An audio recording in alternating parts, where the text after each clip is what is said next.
Halo guys, balik lagi ke channel Krayonnya. Tapi yang ini versi kokologi ya, atau kenali diri sendiri. Dan sekarang tesnya mengenai burung berwarna biru. Di video kemarin udah pernah gue jelasin ya, tips bermain kokologi tuh ini. Katakan yang pertama kali muncul di kepala, jangan ngira-ngira jawaban, jujur pada diri sendiri, dan tetap berpikiran terbuka. Dan ini buat fun-fun aja ya, buat permainan reflektif atau mencoba spill diri gue tuh seperti apa sih gitu ya. Dan jangan dilakukan untuk diagnosa psikologis atau keputusan besar dalam hidup. Terus kaitannya sama kreativitas, ya udah gue sebutin kemarin ya. Kreativitas itu berfungsi untuk membentuk otentik diri kita gitu, mengotentikkan diri kita. Dan kalau teman-teman nggak kenal diri sendiri, nggak akan kenal otentitas yang mau dibangun tuh seperti apa gitu. Terus ya ada faktor lain sih, misalnya siapa yang mengenal dirinya akan mengenal Tuhannya gitu ya. Ya gitu-gitu deh. Poinnya ini adalah tes ringan psikologi yang fun ya untuk mengenal diri sendiri. Oke, kita mulai aja ya. Sekarang burung berwarna biru. Nah, jadi teman-teman bisa membayangkan ya asumsinya seperti ini kondisinya. Jadi suatu ketika di kamar kalian tuh ya, kalian lagi rebahan, santai-santai gitu di pagi hari. Terus ada burung masuk ke kamar kalian dan burungnya berwarna biru. Nah, teman-teman pingin ini burung keluar aja gitu, diusir keluar, tapi dia nggak mau, dia maunya tetap di kamar kalian gitu, di kamar teman-teman sekalian, nggak mau keluar. Jadi dia mau nginep di kamar lu gitu, ceritanya gitu ya. Jadi udah, kita biarin aja ya, teman-teman biarin aja, biarinlah, lucu juga kok nih burung gitu. Akhirnya teman-teman biarin. Ternyata keesokan harinya ada sesuatu yang mengejutkan. Ya, di besok pagi si burung ini berubah warna.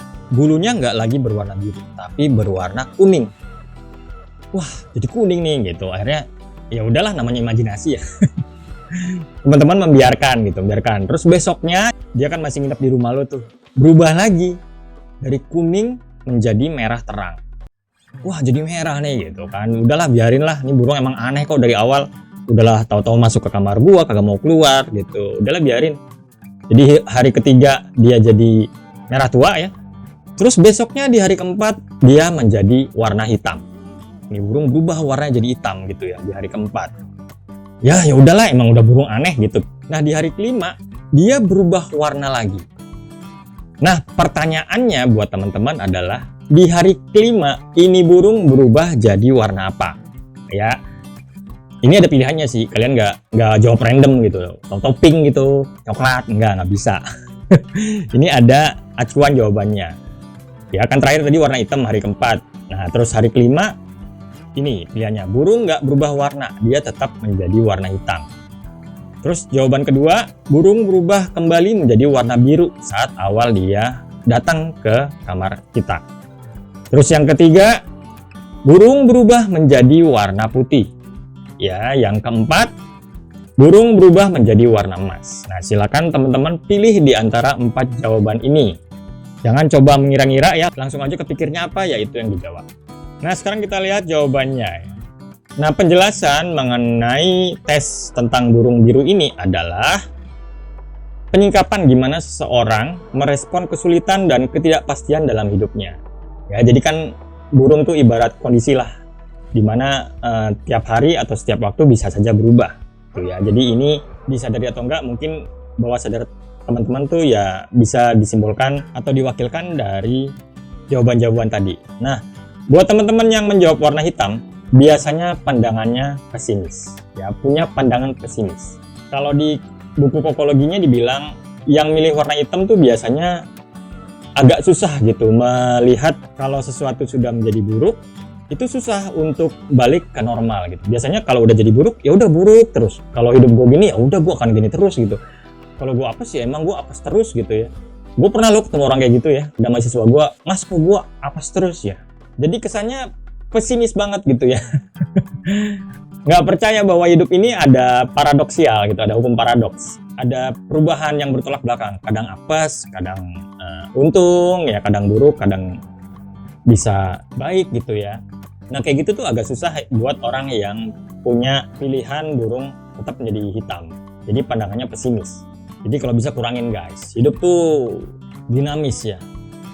nggak ada penderitaan yang benar-benar terus-menerus gitu. Biasanya ada kebahagiaan, ada apa. Nah, kita harus menerima dualitas itu. Jadi sepahit apapun harusnya tetap ada harapan gitu. Harus optimis lah ya, karena kalau nggak jadi susah berubahnya gitu ya. Tuh, jadi yang milih warna hitam pandangan hidupnya pesimis. Nah, yang kedua yang pilih kembali menjadi warna biru itu biasanya punya pandangan hidup yang optimis. Kenapa? Karena ya awalnya sih naturally gue baca juga sebetulnya secara spiritual, secara batiniah tuh hidup kita tuh bahagia, berkelimpahan, baik, nggak ada salah gitu ya. Makanya kalau lihat anak TK gitu pulang sekolah itu biasanya pasti senang-senang gitu. Nggak ada yang sedih mikirin hidup, aduh hidup gini banget gitu ya. Karena secara default atau by default tuh orang-orang optimis sih kalau menurut gue kayak gitu, atau bahagia. Ya ingetlah kalau dulu zaman orang berburu dinosaurus gitu ya, manusia purba. Kalau pesimis ya nggak hidup lama, karena tiap mau berburu, ya dinosaurus gede banget, nggak mungkin bisa nih, udah selesai. Oh itu taringnya gede singanya, akhirnya ya selesai. Tapi kalau optimis pandangannya, ya biasanya ada aja cara-cara yang bisa dilakukan untuk survive gitu ya. Nah terus yang ketiga, ini yang milih warna putih, biasanya orang-orangnya ini bisa tenang dan tegas di bawah tekanan. Jadi buat mereka ini apapun yang terjadi, terjadilah gitu. Ya emang begini hidup gitu loh. Kalau yang biru tadi ya dia bisa stres juga, bisa senang juga di bawah senang, tapi lebih stabil yang milih warna putih gitu. Mau digeprek kayak apapun sama hidup dia bisa tenang gitu, bisa tegas gitu ya. Keputusan-keputusannya tuh nggak ngaco gitu, tetap tenang. Ya lebih dewasa lah kalau yang milih yang warna putih ini, nggak asal optimis gitu ya, tapi sudah punya mental atau anti stres yang bagus gitu dalam menghadapi hidup. Nah ini yang milih warna putih. Kalau yang milih warna emas ini biasanya orang-orangnya suka nekat ya. Nggak kenal rasa takut. Jadi mau apa dia nekat aja, berani gitu. Nah ini yang agak bahayanya kalau di buku itu dibilangnya kalau yang milih warna emas hati-hati ya. Karena nekat sama konyol tuh bedanya tipis gitu. Karena ini nggak takut gitu mau ngadepin resiko apa, berani gitu ya. Tapi ya hati-hati nabrak, hati-hati kena batunya gitu sih kalau di bukunya kayak gitu. Pendek kata nih orang nggak takut apapun gitu. Optimis terus tapi agak-agak over sih dibilangnya. So hati-hati kalau over optimis gitu ya. Karena tadi gue bilang hidup tuh dinamis, lu nggak selamanya beruntung gitu. Kita nggak selamanya bahagia, pasti ada sedihnya, pasti ada apanya ya. So kalau bisa pakai perhitungan juga gitu, walaupun optimis tapi tetap ada hitung-hitungannya lah supaya nggak berkesan nekat dan nggak jatuhnya sakit banget gitu ya.